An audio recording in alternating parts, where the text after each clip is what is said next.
channel. Today is day 79, covering events that occurred on November 17th, 2022. So in the morning, I did 40 minutes of walking, which included a 5-minute jog. Shaved off like about 5 minutes because I was running late and I didn't want, it's a hard cutoff time for me at like 8:40 to get off the treadmill, jump in the shower, and then be ready to take the daughter to school.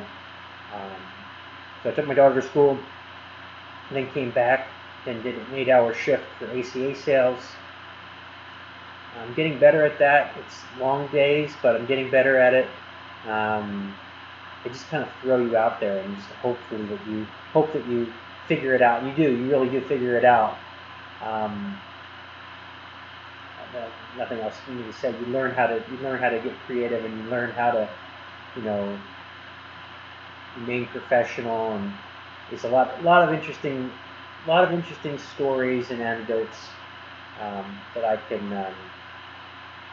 talk about. But I did 8-hour shift ACA, then did the Remote Wellness Academy.